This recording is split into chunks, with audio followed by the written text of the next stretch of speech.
Story zone, তোমার অনুভূতিদের খুঁজে নাও এখানেই। আয়ন হৃদের হাতের দিকে তাকিয়ে হৃদের রাগের ঠাহর করলো। তারপরও সেটা দেখেও না দেখার মতন করে মায়ার সাথে কথা চালিয়ে বলল, কি বললে না তো আমার হেল্প লাগবে কি না? লাগলে বলে ফেলো চট করে, আমি এই মুহূর্তেই তোমার ওই কাঙ্ক্ষিত মানুষটাকে খুঁজে বের করে দিব। মায়া ঢকঢক করে ছোট পানির বোতল থেকে অর্ধেকটা পানি খেয়ে টেবিলের উপর বোতলটা রাখতে রাখতে আয়নের কথায় মাথা নাড়িয়ে সম্মতি দিয়ে জানালো যে ওর হেল্প লাগবে। আয়ন দারুণ হেসে গা এলিয়ে বসলো চেয়ারে। মায়া উদ্দেশ্য করে বলল, তার লোকটা দেখতে কেমন ছিল, কিছু আইডিয়া দাও তো শুনি। আয়নের কথায় মায়া হাতের মুঠোয় ফোনটাকে কচলাতে কচলাতে মিহিস্বরে বলল, লোকটা অনেক লম্বা আর বলিষ্ঠবান ছিল। লম্বা তো অনেকেই হয়, কিন্তু এক্স্যাক্টলি কতটুকু লম্বা ছিল সেটা একটা সঠিক ধারণা দিতে পারবে? তুমি লম্বা মানুষ দেখে বলতে পারবে কতটুকু লম্বা ছিল ওই লোকটা? মায়া আবারও মাথা নাড়িয়ে সম্মতি দিল।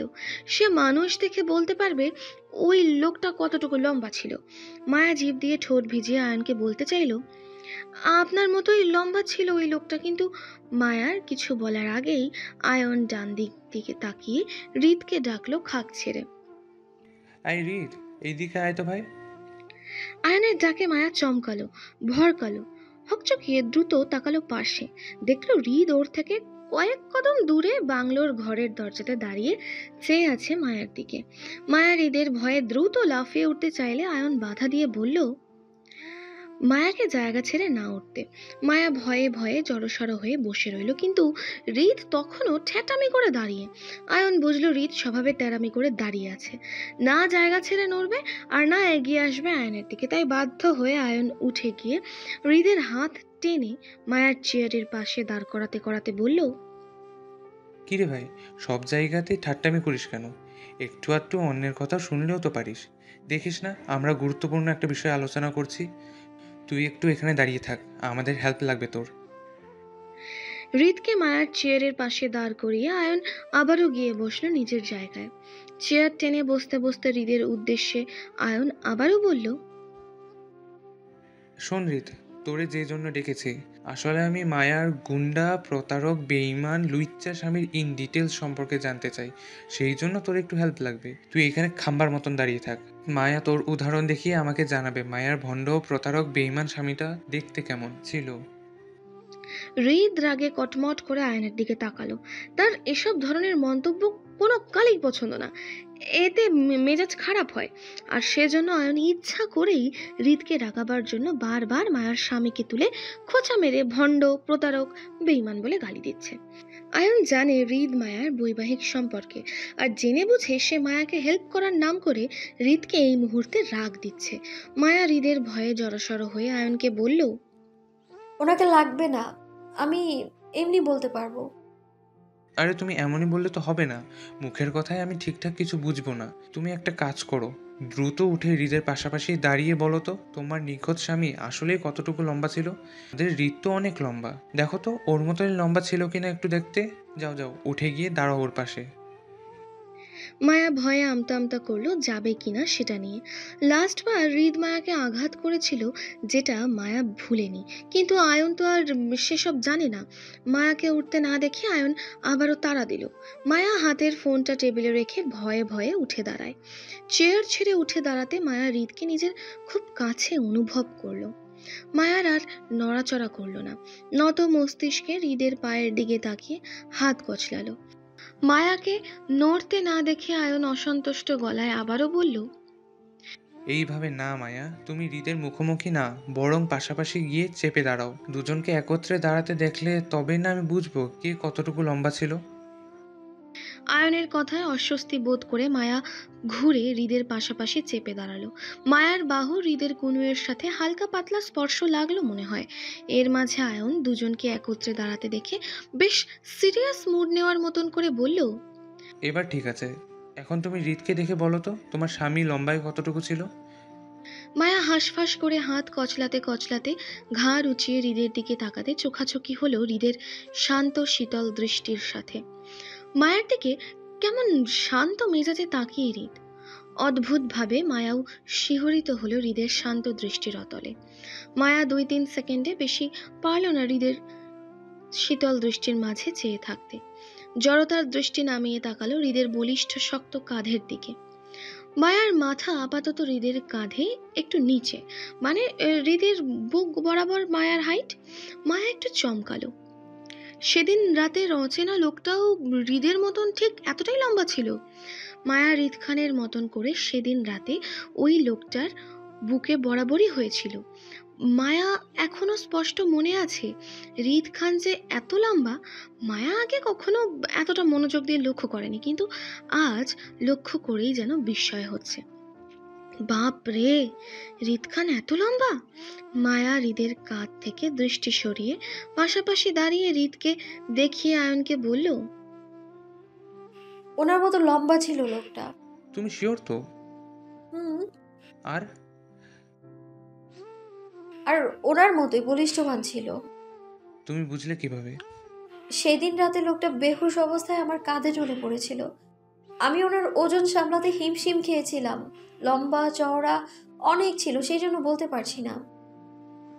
আয়ন বেশ সিরিয়াস হওয়ার মতন করে বলল, আচ্ছা, সেদিন কিভাবে কাঁধে ভর দিয়েছিল দেখাতে পারবে? হ্যাঁ, পারবো। আয়নের কথার তালে মায়া খেই হারালো। হৃদের সাথে শত্রুতার কথা এক মুহূর্তের জন্য ভুলে গিয়ে চট করে হৃদের শক্তপোক্ত বলিষ্ঠ হাত নিজের কাঁধে তুলে আরো ঘনিষ্ঠ হয়ে দাঁড়ালো হৃদের সাথে। মায়া যখন সেদিন রাতের কথা মনে করে নিজের পজিশন ঠিক করছিল, তখন হৃদ মায়াকে সাহায্য করে নিজের মায়ার কাঁধ জড়িয়ে তার বুকের সাথে মিশিয়ে ধরল। আর বেখেয়ালি মায়া চৌকুচিয়ে হৃদের মনোভাব ঠাহর করল না। যদিও করত, তাহলে ঠিক বুঝতো হৃদের গভীর দৃষ্টির মানে। ব্যস্ত মায়া সেদিন রাতের ঘটনা মনে করে হৃদের পিঠ গুলিয়ে কোমরের শার্ট আঁকড়ে ধরল, আর অপর হাতটা রাখলো ওর কাঁধ জড়িয়ে ধরা হৃদের হাতের উপর। তারপর আয়নকে নিজেদের পজিশন দেখাতে দেখাতে উৎফুল্ল গলায় বলল, আমরা এভাবে ছিলাম ভাইয়া। আচ্ছা, আর আর আর মায়া আর আর ভাবতে ভাবতে চট করে কাঁধের উপর হৃদের হাতটা টেনে ধরল নিজের উপর হৃদকে ঝুঁকে পড়তে। মায়ার আচানক কাণ্ডে হৃদ খেই হারিয়ে অল্প একটু মায়ের দিকে ঝুঁকে পড়তে মায়া আবারও একইভাবে হৃদকে টানল নিজের দিকে। এবার মায়া বেশ জোরে সোরে টেনে ধরায় হৃদ নিজের খেই হারিয়ে দু হাতে মায়াকে জড়িয়ে ধরে এলিয়ে পড়ল মায়ার গায়ে। তাজ্জব মায়াও হৃদকে টেনে নিজেও ভুখা বনে গেল। মূলত মায়াও বুঝতে পারেনি হৃদ মায়াকে এইভাবে জড়িয়ে ধরবে। আকস্মিক ঘটনায় মায়া হৃদের দেহের ভার সইতে না পেরে দুহাতে হৃদের পেট জড়িয়ে নিজের ভারসাম্য বজায় রাখতে গিয়ে ঝুঁকে পড়ে বলল, বাপরে, আপনার তো অনেক ওজন। শরীর এত শক্ত কেন? আপনার কি খান? হ্যাঁ, উঠুন, আমি বাঁকা হয়ে যাচ্ছি। দীর্ঘ সময়ের নিরবিচ্ছিন্ন করে হৃদ প্রথম কথাটায় বলল, মায়াকে ধমক দিয়ে দাঁত পিষে। Shut up, idiot. হৃদ মায়া ছেড়ে দাঁড়াতে মায়া হড়বড় করে সোজা হয়ে দাঁড়ালো। কাঁধে এক হাত রেখে ঘষতে ঘষতে ঘাড় উঁচিয়ে তাকালো হৃদের দিকে। হৃদকে বেশ ভারী বড় গুণের মানুষ মনে হলো মায়ার। আরেকটুর জন্য মায়ার ঘাড় ভাঙেনি। আল্লাহ জানে এই লোকের বউ এই লোককে কেমনে সামলাবে। মায়ার তো এখনই চিন্তা হচ্ছে এই লোকের বউয়ের জন্য। মায়া আর চোখে হৃদের কটমট করা দৃষ্টি মারিয়ে তাকালো আয়নের দুষ্ট হাসির দিকে। আয়ন বেশ দুষ্টু হেসে দুজনের দিকে তাকিয়ে। মায়া বুঝল না সেই হাসির মানে। তাই মায়া আমতা আমতা করে হৃদকে এক আঙুল তুলে দেখিয়ে আয়নকে বলল, একটু আগে উনি যেমন করে আমার গায়ে ঢলে পড়েছিল, সেদিন রাতে ওই লোকটাও তেমন করেই ঢলে পড়েছিল। এরপর আর কিছুই বলতে পারবো না। লোকটার চেহারাটা আমার মনে নেই। মায়ার কথায় আয়ন ঠাস করে চেয়ার ছেড়ে উঠে দাঁড়াতে দাঁড়াতে বলল, এইসব নিঃশক্তি ঢলে পড়া মানুষদের তুমিই সামলাও মায়া।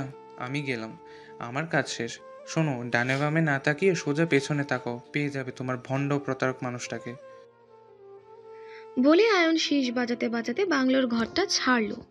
মায়া হতবুদ্ধি হয়ে আয়নের চলে যাওয়ার দিকে তাকিয়ে রইল। মূলত মায়াও মাথায় আয়নের কথার কোনো কথাই ঢুকলো না। এতক্ষণ মায়াকে জোর দিল মায়ার স্বামী দেখতে কেমন সেটা বলতে, আর এখন যখন মায়ার দেখানো শেষ করলো অমনি চলে গেল মায়াকে উল্টোপাল্টা কথা বলে। মায়া কাকে সামলাবে? এখানে কে নিঃশক্তি ঢলে পড়া মানুষ, আর কেই বা মায়ার পেছনে থাকবে? মায়ার স্বামী কি আর মায়ার পেছনে বসে আছে নাকি যে মায়া পেছনে তাকালেই তাকে পেয়ে যাবে? পেছনে তো শুধু হৃদ খান দাঁড়িয়ে আছে, যার সারা শরীরে অহংকার আর রাগ জেদে ভরপুর। মায়া আবারও হতাশার শ্বাস ফেলল। টেবিলের উপর ফোনটা নিতে নিতে ঘাড় বেঁকে তাকালো পিছনে দাঁড়িয়ে থাকা হৃদের দিকে। সে মূলত তখন থেকেই মায়ার দিকে চেয়ে। কি যে এত দেখে মায়াকে আল্লাহ জানে। এই রাগ তো এই শান্ত দৃষ্টি। একটু আগে কেমন শান্ত আর শীতল ছিল, আর এখন অকারণে রেগে কটমট করছে মায়ের উপর। এই লোক কেন যে অকারণে মায়ের উপর রেগে যায় তাও মায়া বোঝে না। এই লোককে মায়া বুঝতে গেলে আরো সমস্যা। মায়ের এই লোকের সাথে কোনো লেনদেন নেই, যার লেনদেন আছে সেই বুঝুক এই ঘাটতারা লোককে। মায়া নিজের ফোন উঠিয়ে চলে গেল খানবাড়ির ভিতর দিকে, কিন্তু হৃদ তখনও রাগে দুহাত মুষ্টি পিষে মায়ার যাওয়ার দিকে তাকিয়ে। মূলত মায়া বুঝতেই পারল না আয়ন মায়ার চোখে আঙুল দিয়ে হৃদকে দেখালো নিজের স্বামী স্বরূপ। কথায় কথায় আয়ন যে হৃদকে ইঙ্গিত করেছে ঢলে পড়া মানুষটা হিসাবে, সেটাও বুঝল না। এমন না যে মায়া আয়নের কথা গুরুত্ব দেয়নি, দিয়েছে, কিন্তু মায়া আয়নের কথা অনাগ্রহ করেছে। মূলত মায়ার বিশ্বাস নেই যে হৃদ খানও কোনোভাবে মায়ার স্বামী হতে পারে এটা নিয়ে। মায়া প্রাণপূর্ণ বিশ্বাস দুনিয়ার যে কেউ মায়ার স্বামী হতে পারে, কিন্তু হৃদ খান কখনো হবে না, কোনোভাবে হবে না, কখনোই হবে না। রাত প্রায় 12টার শেষের দিকে। সবার ডিনার আরো কিছুক্ষণ আগেই শেষ হয়েছে। এখন ওরা ফিরে যাবে, কিন্তু মুক্তাকে কোথাও পাওয়া যাচ্ছে না। হয়তো সেজুদির সাথে সেজুদির ঘরেই হবে। মায়া এতক্ষণ ঘুমে ড্রয়িং রুমে বসে ঝিমোচ্ছিল। আরিফ ডেকে দেওয়ার মুক্তার জন্য সে সিঁড়ি ধরে উপরে উঠেছে। সেজুদির ঘরে যাবে মুক্তাকে ডাকতে। মায়া সিঁড়ি বেয়ে দোতলার করিডোর ধরে সামনে এগোতে হঠাৎ ডাকলো কেউ, স্টপ। মায়া চমকে ওঠার মতন লাফিয়ে পেছনে ঘুরল মুহূর্তে। হৃদকে বাড়ির পোশাকে দাঁড়িয়ে থাকতে দেখে আঁতকে উঠল হড়বড় করে। এই অসময়ে হৃদের মুখোমুখি হওয়া মানে বিপদ সংকেত। আতঙ্কিত মায়া হড়বড় করে দৌড়ে পালাতে চাইলে তার আগেই হৃদ মায়ার মতিগতি বুঝে শক্ত গলায় দাঁত পিষে আবারও বলল, don't go, I said stop there. হৃদের শক্ত গলা শুনেও মায়া থামল না। হৃদ ভয় দৌড় মারল তৎক্ষণাৎ। পিছন পিছন হৃদ ছুটল। চোখের পলকে মায়ার হাত চেপে সামনে ঘোরালো। মায়া ভয়ে হৃদকে ধাক্কা মেরে পুনরায় পালাতে চাইলে হৃদ এক ধাবায় মায়ার বুকের কাছের কাপড়টা শার্টের কলারের মতন চেপে ধরে মায়াকে উঁচিয়ে মুখোমুখি করে রাগে হিসিয়ে বলল, এই তোরে ডাকছে কথা কানে যায় না, দাঁড়াস না কেন তুই? হ্যাঁ, বেয়াদব হইছিস? হৃদের ভয়ে মায়া এমনিই সিটিয়েছিল, এখন আরো সিটিয়ে গেল। হৃদ হুটহাট কেন রেগে যায় মায়া জানে না। হৃদ রেগে গেলে মায়ার সাথেই বা কেন খারাপ আচরণ করে তাও বোঝে না। একটু আগে কত ভালো দেখালো হৃদকে, অথচ এখন হুট করে রেগে মেগে কেন অগ্নিমূর্তি রূপ ধারণ করলো তাও জানে না মায়া। আসলে মায়া কিছুই জানতে চায় না। হৃদের হুটহাট চেপে ধরা, মায়াকে আঘাত করা, অকারণে ছুঁয়ে দেওয়া, কোনো কিছুই মায়া চায় না। মায়া শুধু নিজেকে নিরাপদ আর আতঙ্ক মুক্ত রাখতে চায় হৃদ থেকে। এই মুহূর্তে হৃদের রাগের কারণটাও মায়া জানে না, তবে হৃদ মায়ার কলার চেপে ধরার কারণে ফ্লোরে পা রাখতে হিমশিম খাচ্ছে মায়া। পায়ের বুড়ো আঙুলে ভর দিয়ে নিজের শরীরের ভারসাম্য বজায় রাখতে গিয়েও খেই হারিয়ে ফেলছে, কারণ হৃদ মায়ার বুকের কাছের কাপড় চেপে মায়াকে উঁচিয়ে ধরে রেখেছে। এখন হৃদ ছেড়ে দিলেই মায়া যে কোনো সময় মুখ থুবড়ে পড়বে ফ্লোরে। মায়া নিজের শরীরের ভারসাম্য বজায় রাখতে হৃদের পেটের কাছে টি শার্টের কিছু অংশ শক্ত করে চেপে ধরে নিজেকে ছাড়াতে চেয়ে, আমাকে ছাড়ুন ভাইয়া, পায়ে ব্যথা পাচ্ছি আমি।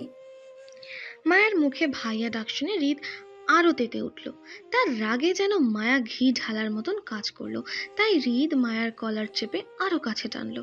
মায়াকে মুখোমুখি ধরে রাগে রিডি করে বলল, বারবার ভাইয়া রাখিস কেন? তোর বাপের সম্পত্তির ভাগ দিবি আমায় যে ভাইয়া ডাকে বেড়াস? নিষেধ করেছিলাম না ভাইয়া ডাকতে? তাহলে কথা শুনিসনি কেন? অবাধ্য হোস আমার? কথা না শুনলে ট্রিগার পয়েন্ট রেখে গুলি করে মেরে দেব, বিশ্বাস কর। একটু বুক কাঁপবে না আমার। হৃদের শক্ত ধাঁচে কথায় আতঙ্কিত হলো মায়া। সর্বাঙ্গ কেঁপে উঠে ভয়ে চোখে পানি দেখা গেল। এই মুহূর্তে হৃদকে দুনিয়ার নিষ্ঠুর আর নিকৃষ্ট দয়ামায়াহীন মানুষ মনে হতেই মায়ার ঠোঁট ভেঙে কেঁদে উঠে বলল, হ্যালো ডিয়ার লিসেনার্স, আপনারা শুনছেন স্টোরিজ অন প্রেজেন্স ধারাবাহিক পর্ব গল্প। আমাদের সামগ্রিক প্রচেষ্টাকে উৎসাহিত করতে লাইক এন্ড কমেন্ট করতে ভুলবেন না। Thank you. আপনি এমন কেন করছেন? কি করেছি আমি? সবসময় আমার সাথে কেন এমন বাজে ব্যবহার করেন, আঘাত করেন? কি চাই আপনার? হৃদ মায়াকে আরো কাছে টেনে চোখে চোখ রেখে রাগে তীর তীর করে দাঁত পিষে বলল, নিজেকে এত সস্তা কেন বানাচ্ছিস? আমার সস্তা জিনিস পছন্দ না। আমি সস্তাই, আরো সস্তা হবো, আপনার কি তাতে? চুপ, একদম চুপ। মুখে মুখে তর্ক করবি না। I don't like this. মুখে মুখে তর্ক করা আমার একদম পছন্দ না। বেয়াদব হয়েছিস না? মেজাজ আমার এমনিতেই চটে আছে, বেশি বাড়াবাড়ি করলে তোর নাগরকে একদম একদম জানে মারা ফেলবো। হৃদের হিংস্রত্ব রাগে মায়া দমে যায়। হৃদের রক্তিম চোখ আর ভয়ানক দৃষ্টিতে মায়া কাবু হয়ে যায়। ভয়ার্ত মুখে মায়া ফুপিয়ে কেঁদে উঠতে হৃদ আবারও আগের ন্যায় দাঁতে দাঁত পিষে বলে, ছেলেকে মায়াকে উত্তর না দিয়ে কাঁদতে দেখে হৃদ আরো চটে যায়। আগের ন্যায় দাঁতে দাঁত পিষে চেঁচালো, উত্তর দে। হৃদের ধমকে মায়া কেঁপে উঠে কাঁপা কাঁপা স্বরে বলল, কোন ছেলে? যার সাথে তোর ভাব চলছিল এতক্ষণ সেই কে? মায়া কাঁদতে কাঁদতে জানালো, আমাদের এলাকার চেয়ারম্যান চাচার বড় ছেলে, নাদিম ভাইয়া। উনি এখানে কি করছে? আরিফ ভাইয়া ডেকেছে মনে হয়, আমি কিছু জানি না। তোর সাথে কি চলে এই ছেলের? হ্যাঁ, কিসের এত ভাব তোদের বল? কিছু চলে না, কোনো ভাব নেই। নাটক করস? হ্যাঁ, কাহিনী বুঝাস আমারে? আমি চোখে দেখে না কিছু? এই তোর কি আমার অন্ধ মনে হয়? গলায় গলায় ভাব আমার চোখে পড়বে না মনে করস না? হ্যাঁ, ওয়ার্নিং দিচ্ছি না হৃদ, বলে রাখছি। আমার অবাধ্য হবি সোজা ট্রিগার পয়েন্টে রেখে তোর নাগরের বুক আমি একদম ঝাঁঝরা করে আদিম গুলিতে। যে বুকে আমার নারীর জন্য ভালোবাসা থাকবে সেই বুক আমি জ্বালায় দেব, বিশ্বাস কর হৃদ। এসব কিছু করতে মোটেও আমার হাত কাঁপবে না। হৃদের উগ্রতা বেপরোয়া আচরণে মায়া প্রচণ্ড ভয়ভীত হলো। মায়ার জীবনে কখনো কেউ এতটা বাজে আচরণ করেনি ওর সাথে, আর না এইভাবে মায়াকে কেউ হুমকি ধামকি দিয়েছে। মায়াকে আজ পর্যন্ত কোনো পুরুষ কারণে অকারণে হোক ছুঁয়ে দেয়নি, অথচ হৃদ খান অবাধ্যের মধ্যে মায়াকে ছুঁয়ে দেয় যেখানে সেখানে। এতে মায়ার ভীষণ কষ্ট হয়, নিজেকে অপরাধী মনে হয়। মায়ার মনে হয় সে নিজের স্বামীকে ঠকাচ্ছে। একটা পুরুষ মানুষ অকারণে মায়াকে ছুঁয়ে দেওয়া, সেটা নিশ্চয়ই পাপ। মায়া না চাইতেও সেই পাপের কাঠগড়ায় দাঁড়াতে হচ্ছে ওকে, তাও শুধুমাত্র হৃদের জন্য। মায়া বুঝলো হৃদের সাথে শক্তি, সামর্থ্য বা তর্কে জড়িয়ে কখনো পেরে উঠবে না। হৃদ বেপরোয়া মানুষ, আজ পর্যন্ত কারো পরোয়া না করেছে বলে সে দেখেনি, আর না কারো থেকে শুনেছে এমনটা। এমন বেপরোয়া মানুষকে মায়ার বুঝাতে হবে কৌশলে। হৃদ যা চাইছে মায়ার থেকে, সেটা মায়ার দেওয়া সম্ভব নয়। মায়া বিবাহিত, সবচেয়ে বড় কথা মায়া নিজের স্বামীকে ভালোবাসে। তাই হৃদকে মায়ার মিথ্যা বুঝাতে হবে যে মায়া ওর স্বামীর সাথে সুখী আছে, আর ওদের মাঝে দেখা সাক্ষাৎ থেকে শুরু করে এতদিনে সব কিছু হয়ে গেছে। যদিও হৃদ একটু আগে আয়নের ওই কথাবার্তা মনে করে জানে মায়া এখনো ওর স্বামীকে খুঁজে পায়নি, তো কি হয়েছে? মায়া না হয় তখনকার ঘটনাটা মিথ্যা বলে চালিয়ে দেবে হৃদকে। হৃদ কি আর বুঝতে পারবে নাকি কোনটা সত্য আর কোনটা মিথ্যা? হৃদ তো আর মায়ার স্বামীকে চেনে না, তাহলে বুঝতেও পারবে না যে মায়ার মিথ্যা বলেছে সেটা। মায়া না হয় হৃদকে মিথ্যা বুঝিয়ে বলবে মায়া ওর স্বামীকে খুঁজে পেয়েছে, ওরা এখন সুখে শান্তিতে ঘর সংসারও করছে। মায়াকে যেন হৃদ আর ডিস্টার্ব না করে। মায়া নিজের কান্না আটকে ফুপানো বন্ধ করতে চেয়েও পারল না। তীব্র অপমানে আর হৃদের ভয়ে চোখ থেকে এমনিই পানি পড়ছে।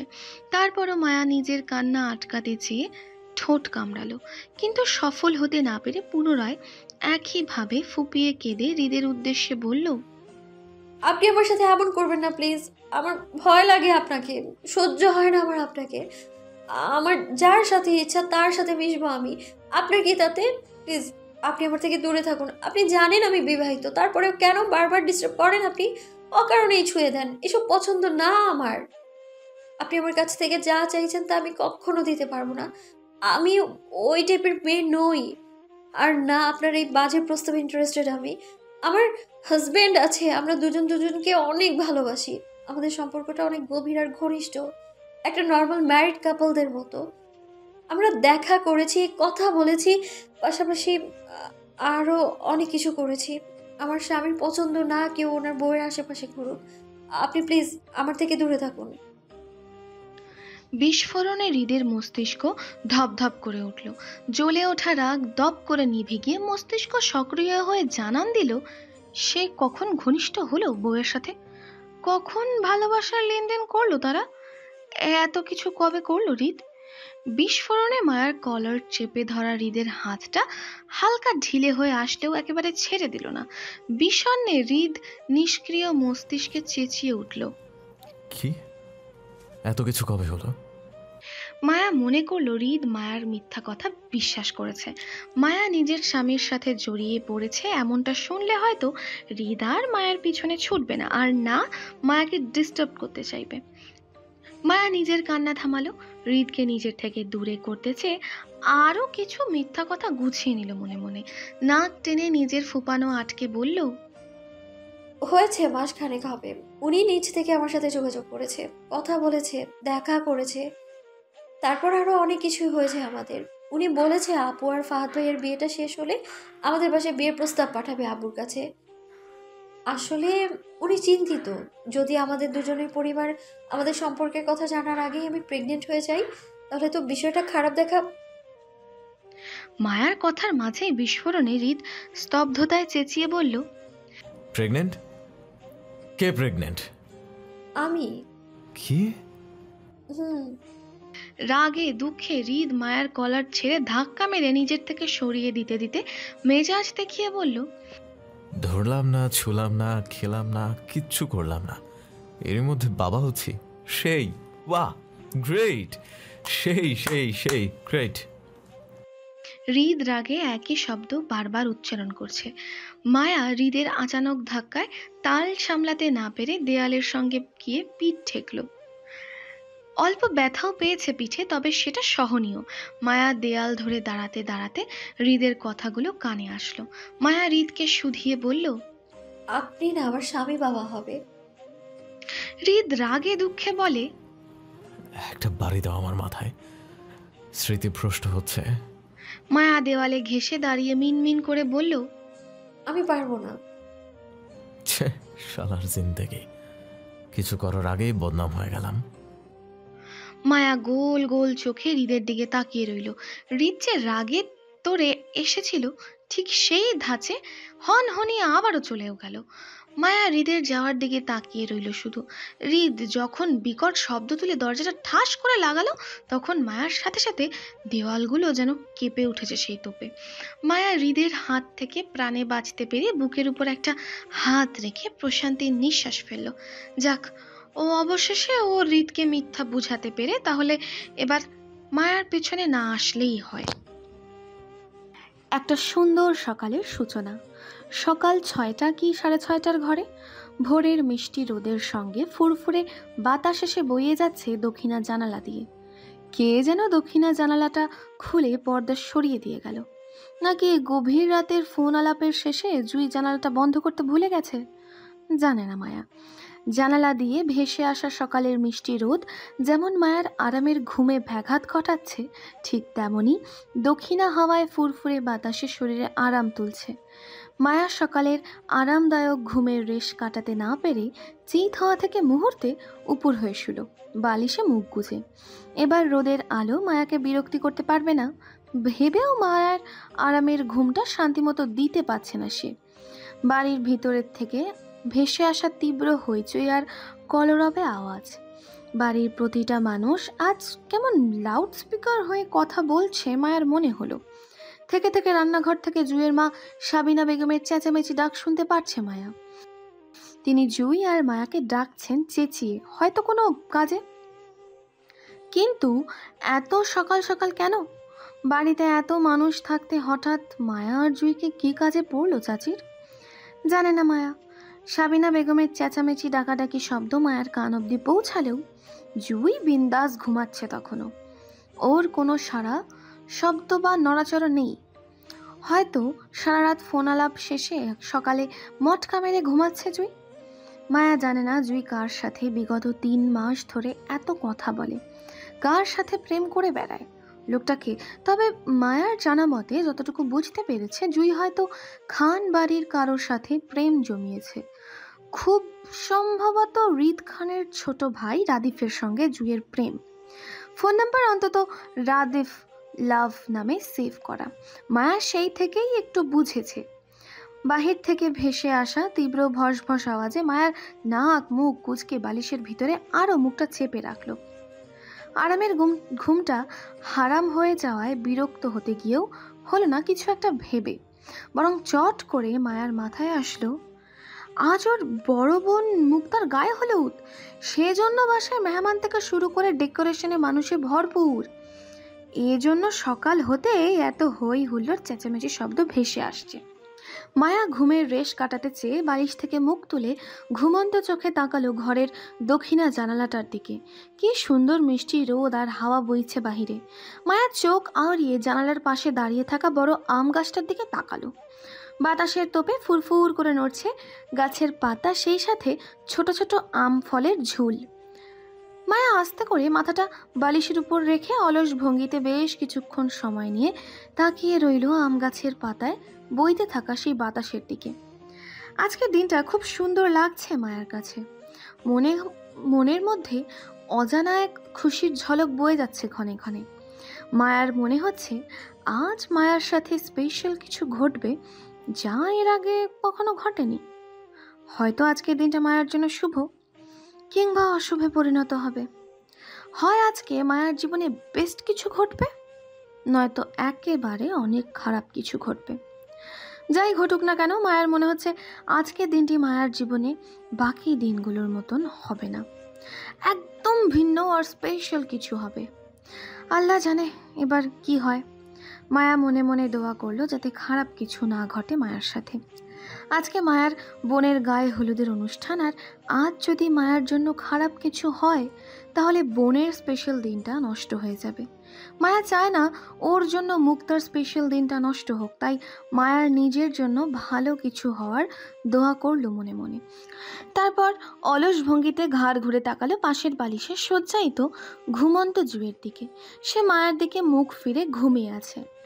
এই মুহূর্তে রুমে বোম মারলেও মনে হয় জুয়ের ঘুম ভাঙবে না। সারা রাতের অঘুমের ঘুম দিয়েছে জুই। আবারও সেই একই ভসভস আওয়াজটা তীব্রভাবে কানে লাগাতে মায়া অলসতা ঝেড়ে আড়মোড়া ভেঙে উঠে বসল। হামি তুলতে তুলতে জুয়ের পাশ থেকে ফোনটা হাতে নিল। কথা বলতে বলতে জুই ফোনের চার্জ শেষ করে ফেলেছে। আর মাত্র 2% চার্জ আছে শেষে। মায়া ফোনের চার্জ নিয়ে মাথা ঘামালো না, বরং মায়ার নিখোঁজ স্বামী কল কিংবা মেসেজ করেছে কিনা তাই চেক করতে লাগলো। অপর পাশ থেকে কোনো মেসেজ বা ফোন কল না পেয়ে হতাশায় ভুগল মায়া। মন খারাপ করে ফোনটা আবারও একই জায়গায় রাখলো। লোকটা মায়াকে কখনো কল দেয় না, আবার মায়া কল রিসিভও করে না। সে এত কিসের রাগ মায়ের উপর লোকটার, সেটাই বোঝে নাও। এমন তো না যে লোকটা মায়াকে অপছন্দ করে, বরং মায়া 2 দিনের ফোন আলাপে খুব বুঝতে পেরেছে লোকটাও মায়াকে মনে রেখেছে এবং হয়তো মনে মনে মায়াকে সে পছন্দও করে। কথাবার্তায় তো মায়ার তাই মনে হলো। মায়া নিরাশ ভঙ্গিতে আবারও আড়মোড়া ভেঙে খাট থেকে পা নামিয়ে বসলো বিছানার কিনারায়।